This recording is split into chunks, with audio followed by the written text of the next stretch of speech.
नमस्कार दोस्तों।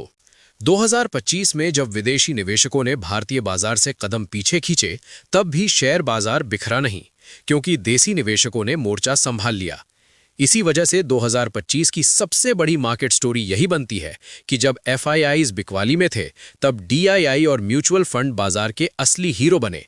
नतीजा ये हुआ कि विदेशी रफ्तार धीमी होने के बावजूद भारतीय इक्विटी और डेट मार्केट्स को घरेलू सपोर्ट लगातार मिलता रहा और कई सेगमेंट में संपत्तियों में 12 से 20% तक की बढ़ोतरी दर्ज की गई। सबसे बड़ा रोल म्यूचुअल फंड्स का रहा और आंकड़े भी यही साबित करते हैं। 2025 में म्यूचुअल फंड्स की शेयरों में निवेश की गई संपत्ति 20.6% बढ़कर 52.25 लाख करोड़ रुपए पहुंच गई, जो एक साल पहले 43.34 लाख करोड़ रुपए थी। यही नहीं, इक्विटी और डेट दोनों को मिलाकर म्यूचुअल फंड्स की कुल संपत्ति 23.34% बढ़कर 73.21 लाख करोड़ रुपए हो गई। यानी घरेलू निवेशकों की एसआईपी और लंबी अवधि की सोच ने बाजार को एक तरह का स्थायी फ्यूल दिया, जो बाहर के झटकों को भी काफी हद तक सोख गया।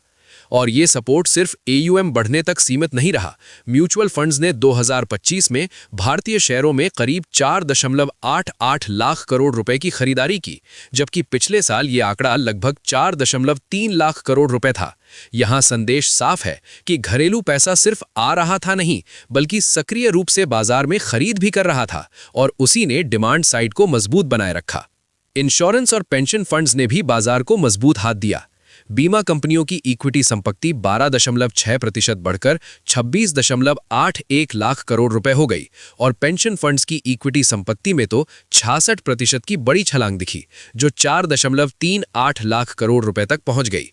इन दोनों ने मिलकर साल भर में 1.4 लाख करोड़ रुपए से ज्यादा के भारतीय शेयर खरीदे। यानी घरेलू संस्थागत निवेशकों का ये दूसरा बड़ा स्तंभ भी बाजार के साथ मजबूती से खड़ा रहा।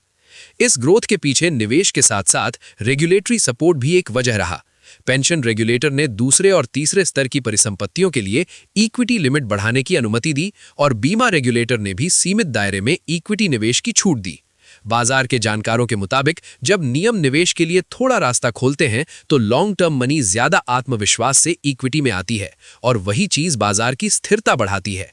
इसी दौरान एआईएफ्स और बैंक्स की तरफ भी मजबूत बढ़ोतरी दिखी। वैकल्पिक निवेश फंडों की इक्विटी संपत्ति 37% और बैंकों की 33% बढ़ी और इक्विटी डेट मिलाकर उनकी कुल संपत्ति में भी अच्छी खासी बढ़त दर्ज की गई। एक्सपर्ट्स का मानना है कि एआईएफ्स में ये तेजी बताती है कि हाई नेटवर्थ निवेशक और फैमिली इन्वेस्टमेंट ग्रुप्स भी अब रिटर्न के लिए ज्यादा स्ट्रक्चर्ड और सोच समझकर निवेश कर रहे हैं। यानी स्मार्ट मनी भी भारतीय बाजार में अवसर देख रही है। अब अगर फॉरेन इन्वेस्टर्स की तस्वीर देखें तो यहां कहानी उल्टी है।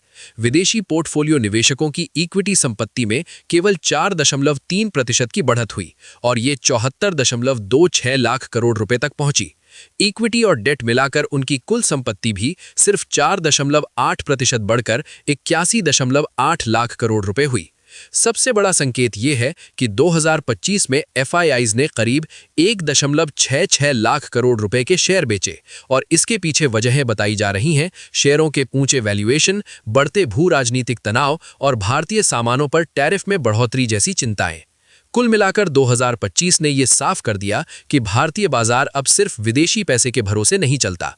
डोमेस्टिक फ्लो, खासकर म्यूचुअल फंड का एसआईपी पैसा, अब बाजार का वो सपोर्ट सिस्टम बन गया है जो गिरावट में भी खरीदारी की ताकत देता है और बाजार को संतुलन में रखता है।